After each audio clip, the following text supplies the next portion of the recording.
3 years ago, I was sitting on my kitchen floor at 2 a.m., surrounded by overdue bills, credit card statements, and a mountain of anxiety. I had a good job, made decent money, but somehow I was constantly broke, drowning in debt and completely overwhelmed. That night, I had just been declined trying to buy groceries. Not luxury items, basic food.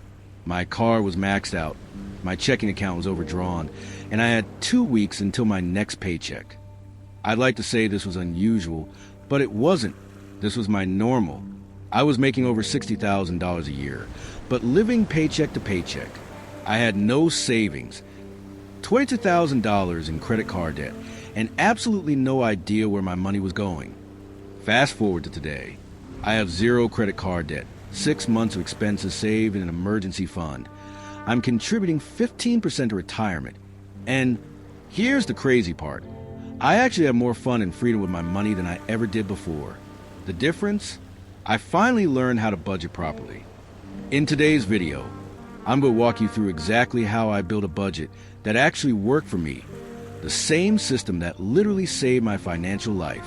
I'll share the specific steps I took, the mistakes I made along the way, and how you can create a budget that gives you control without taking away the joy of living. This isn't about deprivation or complicated spreadsheets. It's about creating a simple system that puts you back in control of your money, instead of your money controlling you. If you've tried budgeting before and failed, or if the very word budget makes you want to click away, please stick around. This approach is different, and it might just change everything for you, like it did for me. Let's get started. 1. Why most budgets fail. Before we dive into how to create a budget that works, let's talk about why most budgets fail. Because let's be honest, most of us have tried budgeting at some point, and for many of us, it didn't stick. In my case, I had tried budgeting at least 5 different times before I finally found success. And I made the same mistakes many people make. Mistake number 1, the unrealistic budget. I would create these perfect, optimized budgets where I'd suddenly cut my spending by 50% in every category. I'd allocate $100 for eating out when I had been spending $400. I'd budget $50 for entertainment when I'd been spending $200. It was like deciding to run a marathon when you've never jogged around the block. It was doomed from the start. Mistake number 2, the too complicated budget. I once created a budget with 25 different spending categories, multiple spreadsheets, and daily tracking requirements. It was so overwhelming that I abandoned it after just 1 week. Mistake number 3, the leftover approach to saving. I'd planned to save whatever was left at the end of the month. Spoiler alert, there was never anything left. Mistake number 4, the shame spiral. When I inevitably went over budget, I'd feel like a failure, beat myself up, and give up entirely. I was using my budget as a tool for self-punishment rather than self-empowerment. Does any of this sound familiar? If so, you're not alone, and more importantly, you're not bad with money. You just haven't found the right approach yet. The budget I'm going to show you today avoids all these pitfalls. It's realistic, simple, proactive, and most importantly, it's flexible and forgiving. It's designed for real humans with real lives, not financial robots. 2. Preparing for budget success. Before you create your actual budget, there are 3 crucial preparation steps that will dramatically increase your chances of success. Step 1. Know your why. That night on my kitchen floor, I realized something important. I wasn't just upset about the declined card or the overdrawn account. I was devastated by what those things represented. A complete lack of control over my own life and future.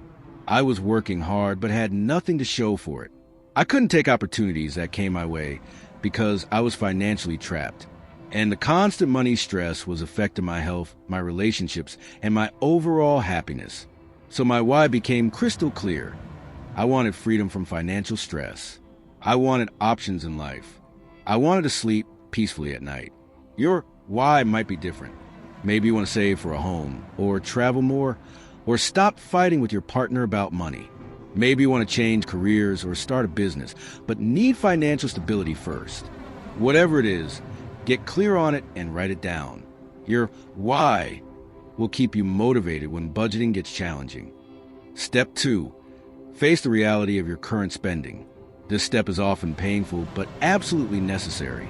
Before you can create a realistic budget, you need to know what you're actually spending now. For me, this was the most uncomfortable part. I had been avoiding looking at my complete financial picture because I was afraid of what I'd find. I gathered all my bank and credit card statements for the previous 3 months. I created a simple spreadsheet with categories like housing, transportation, food, entertainment, etc. And then I categorized every single transaction. The results were shocking. I discovered I was spending over $700 a month on eating out, more than my car payment. I was spending $250 on subscription services, many of which I barely used. And I had no idea I was spending over $400 a month on random Amazon purchases.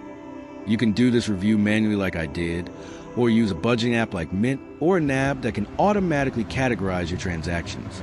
The important thing is to get an honest, complete picture of where your money has been going. Don't judge yourself during this process.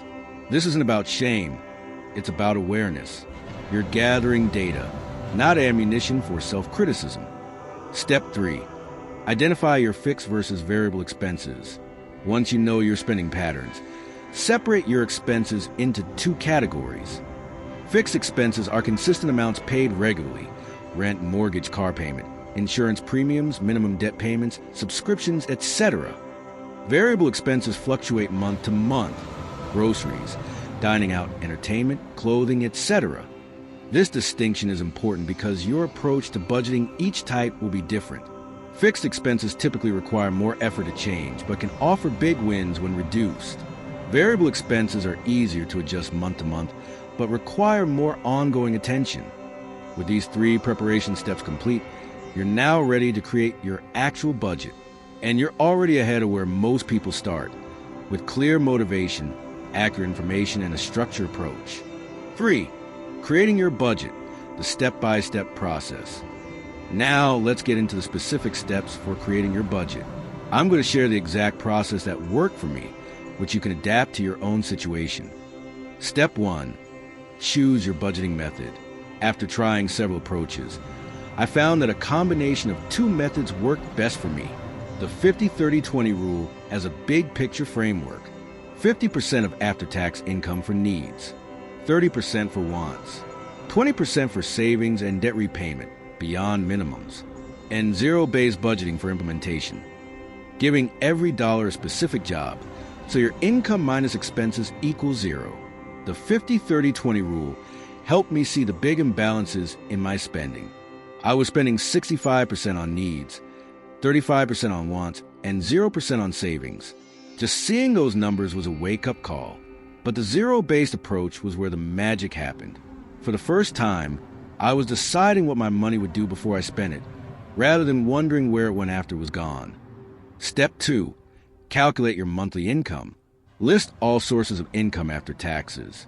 If your income varies month to month, use a conservative average or your minimum reliable income. If you're paid bi-weekly, there are 2 months each year when you receive 3 paychecks instead of 2. I don't include these extra paychecks in my regular budget. They become bonuses for extra debt payment or savings. Step 3. Start with financial priorities before other expenses.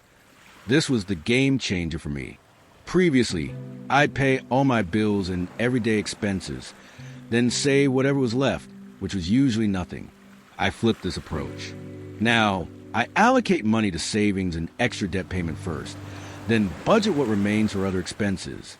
I started small, just 5% of my income toward an emergency fund and 5% toward extra debt payment. Even that modest beginning completely transformed my financial trajectory because that money was guaranteed to be saved or used for debt reduction. Step 4. List and budget for all fixed expenses. List all your fixed expenses and their due dates. Assign the exact amount needed for each one. For annual or irregular expenses like car insurance or property taxes, I divide the total by 12 and set aside that amount monthly. I have a separate sinking funds savings account where I keep this money until those bills come due. This approach eliminated so much stress. When my car insurance renewal came, I no longer panicked. The money was already there. Step 5. Allocate money for variable expenses. Now determine how much to allocate for categories like groceries, dining out, entertainment, etc., based on your spending analysis and priorities. Remember my $700 monthly restaurant habit? I didn't immediately slash it to $100. That would have been setting myself up for failure. Instead, I set a first month target of $500, then reduced it by $50 each month until I reached a sustainable $300. The gradual approach worked.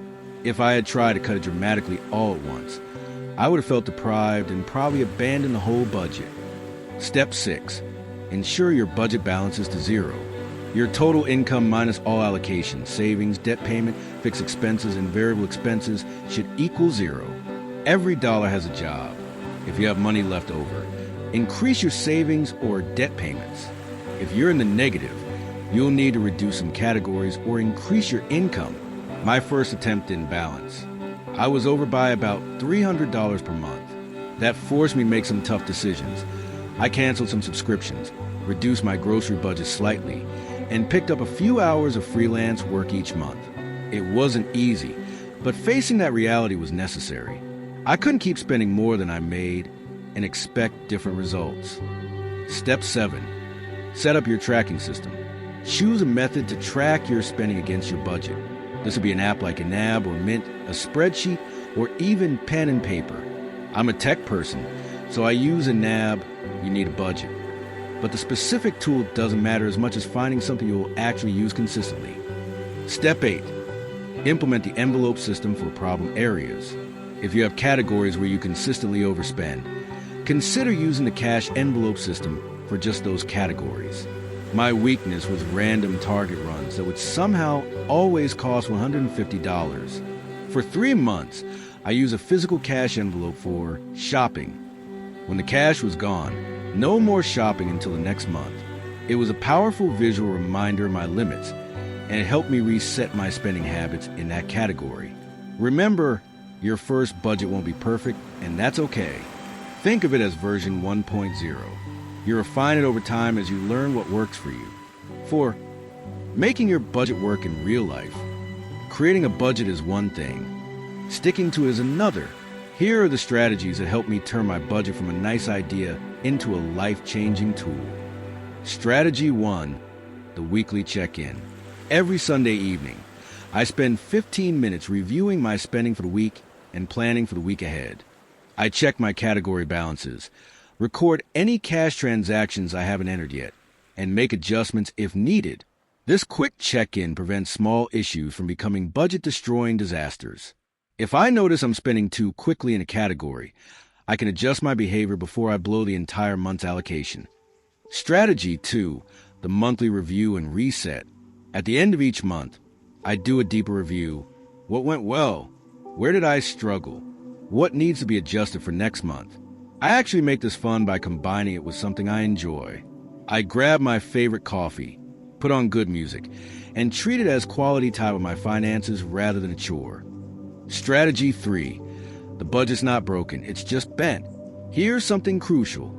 Going over budget in a category doesn't mean you failed or should abandon your budget. It simply means you need to adjust. If you overspend in one category, reduce another to compensate. Your budget is a flexible tool, not a rigid taskmaster.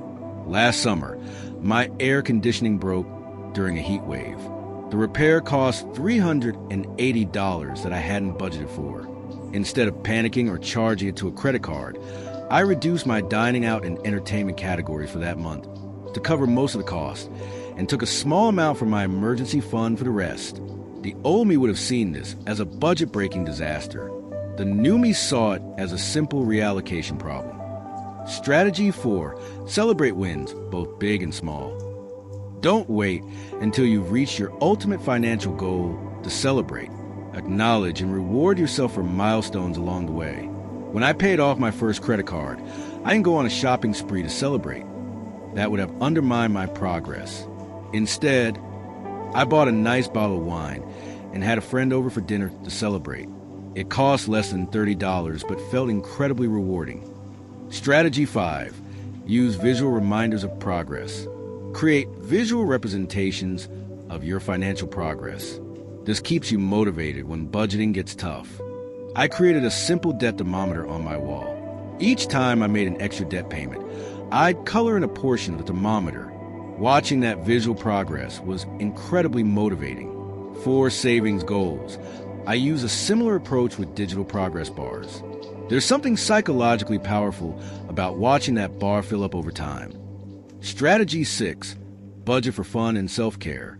This might be the most important strategy of all. Your budget must include money for things you enjoy. A budget that feels like constant deprivation is a budget you'll eventually abandon. Early in my budgeting journey, I tried to cut out all unnecessary expenses. No eating out, no entertainment, no new clothes. I lasted about 3 weeks before I went on a spending binge that set me back significantly. I learned that extreme restriction leads to rebellion.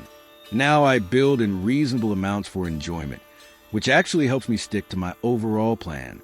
5. Let me tell you about my transformation story. Let me share how this budgeting system transformed my financial life over the past 3 years. Month 1 to 3. The beginning. The first 3 months were the hardest. I had to face my financial reality, make tough choices, and develop new habits. I made mistakes and had to adjust my budget several times. But even in those first months, something important happened. I stopped feeling helpless. For the first time, I knew exactly where my money was going, and that knowledge alone reduced my anxiety significantly. I remember checking my bank account after the first month and seeing a positive balance a few days before payday. That hadn't happened in years. It was a small win, but it gave me hope. Months 4 to 12, building momentum. By month 6, I had saved my first $1,000 emergency fund. This was life-changing. The next time my car needed repairs, I paid cash instead of reaching for a credit card. I also started making consistent extra payments on my highest interest credit card, and by the end of the first year, I had completely paid it off. $5,800 gone forever. The day I made that final payment, I actually cried, not just because of the financial impact, but because I was proving to myself that I could change, that I could keep promises to myself. Year 2, accelerating progress. In the second year, my new habits became second nature. Budgeting took less time and mental energy because it was just how I manage money now. I paid off my second credit card and increased my emergency fund to 3 months of expenses. I also started contributing to my company's 401k to get the employer match, something I had been leaving on the table for years. Around this time, I noticed something unexpected. I was happier and more generous. Without the constant financial stress, I had more emotional capacity for joy and giving. I started budgeting for charitable donations, something I never thought I could afford before. Year 3 to present financial freedom. Today, I'm debt-free except for my car loan, which will be paid off next year. I have 6 months of expenses saved. I'm saving for a home down payment and maxing out my Roth IRA. But the most valuable change isn't in my bank account. It's in my relationship with money.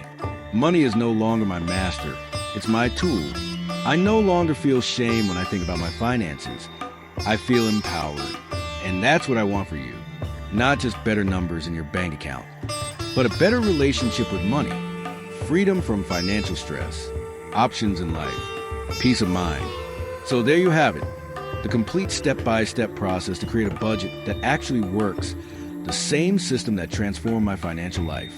To recap what we covered: why most budgets fail, how to prepare for budgeting success, the step-by-step process to create your budget, strategies to make your budget work in real life, the transformation that's possible when you stick with it. If you're feeling overwhelmed right now, I get it. Remember, you don't have to implement everything perfectly all at once. Start with just tracking your spending for a month. Then add one more step. Progress, not perfection, is the goal. And know this: if I could do it, so can you. I wasn't born financially savvy. I made every mistake in the book. But I kept trying and eventually found an approach that worked for me. You deserve financial peace. You deserve to have your money work for you, not the other way around.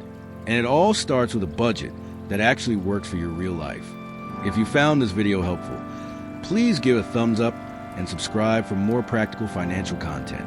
I'd also love to hear your biggest takeaway from today's video in the comments below. For those who want more support, I've created a free guide with a starter kit. The link is in the description. Thank you so much for watching, and remember, your financial future is worth the effort.